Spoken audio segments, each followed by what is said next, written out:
Radio city podcast फिरत्या चाकावर with RJ Shaunak.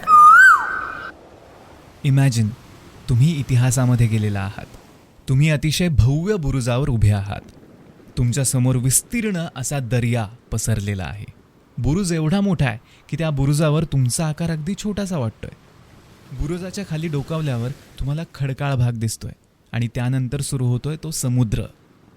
समुद्राचा खारा वारा तुमच्या अंगात भिनलाय आणि तुम्हाला वर्तमानात परत यावंसच वाटत नाहीये. आज आपण जाणार आहोत सिंधुदुर्गावर.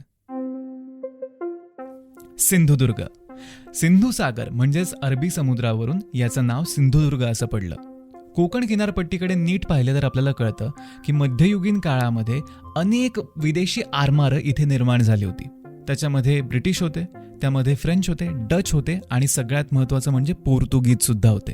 या विदेशी शक्तींनी अतिशय अत्याचार त्या आसपासच्या गावांमध्ये केले होते. कोकण किनारपट्टी आणि गोव्यापर्यंत हे सर्वजण ठाण मांडून बसले होते. पण छत्रपती शिवाजी महाराजांनी ठरवलं की आपलं आरमार पुन्हा उभं करायचं. आणि या आरमारामध्ये अतिशय महत्त्वाचा किल्ला ठरला तो म्हणजे सिंधुदुर्ग. 1664 साली छत्रपती शिवाजी महाराजांनी हा किल्ला बांधायचे आदेश दिले आणि या किल्ल्याचे आर्किटेक्ट होते हिरोजी इंदुलकर, ज्यांनी रायगड सुद्धा बांधला होता. आणि रायगड बांधल्यावर तुम्हाला काय पाहिजे असं विचारल्यावर त्यांनी सांगितलं होतं की एक पायरी फक्त माझ्या नावाची हवी. ती पायरी अजूनही रायगडावर आहे. त्याच्यावर लिहिलंय, सेवेचे ठाई तत्पर हिरोजी इंदुलकर. असं म्हणतात की सिंधुदुर्गच्या बांधकामाच्या वेळी सर्व खर्च त्यांनी स्वतः केला होता आणि याचं कुठलंही मानधन सुद्धा त्यांनी घेतलं नव्हतं. मानधनाच्या ऐवजी फक्त छत्रपती शिवाजी महाराजांच्या पायाचे आणि हाताचे ठसे त्यांनी घेतले होते, जे आपल्याला या किल्ल्यामध्ये सुरुवातीलाच दिसतात. किल्ल्यामध्ये आत गेल्यावर सगळ्यात पहिले आपल्याला छत्रपती शिवाजी महाराजांचं मंदिर दिसतं, जे बांधलं होतं छत्रपती राजाराम महाराज म्हणजेच शिवछत्रपतींचे पुत्र. 1695 साली हे मंदिर बांधलं गेलं होतं. याच्यामध्ये महाराजांची ध्यानस्थ अशी पाषाण मूर्ती आपल्याला दिसते. शिवछत्रपतींच्या अनेक वस्तू आपल्याला तिथे दिसतात आणि हिरोजी इंदुलकर यांना मानधन म्हणून दिलेले ठसे सुद्धा दिसतात. त्या मूर्तीमधलं तेज बघून आपल्याला नक्की जाणवतं की आपलं दैवत नक्की कसं असेल. सिंधुदुर्ग किल्ल्यावर एक छोटंसं गावच आहे. सध्याच्या काळामध्ये तुम्हाला उन्हामध्ये त्रास होऊ नये यासाठी लिंबू सरबत, अनेक प्रकारचे सरबत तिथे मिळतात. आणि तिथे राहणारे गावकरी हे एकतर तिथेच राहतात किंवा शेवटच्या बोटीने मालवणपर्यंत येतात.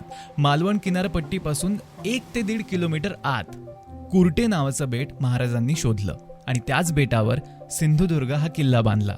एकूण 52 बुरुज या किल्ल्यावर आहेत आणि एक एक बुरुज 30 फूट उंच आणि 12 फूट रुंद आहे. सिंधुदुर्ग किल्ल्याच्या सर्व बुरुजांच्या बाहेर तुम्हाला बेटामध्ये खडकाळ भाग आढळतो. त्याच्यामुळे दुश्मन युद्धनौका जेव्हा इथे येत असतील तेव्हा किल्ल्याच्या जवळपास त्यांना फिरकता सुद्धा येत नसेल. असं नॅचरल प्रोटेक्शन या किल्ल्याला मिळालंय.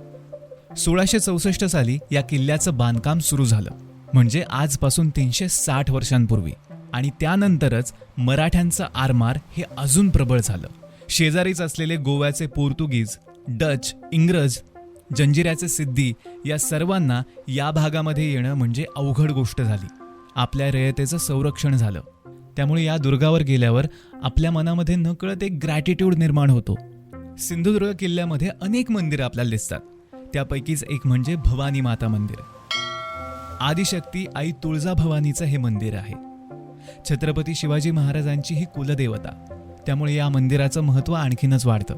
मंदिरात दर्शन घेतल्यावर तुम्हाला खूप शांत आणि डिवाइन फील होतं. आसपास असतो खळखळणारा समुद्र आणि खारा वारा. हा वारा तुम्हाला इतिहासाचे दाखले देत असतो.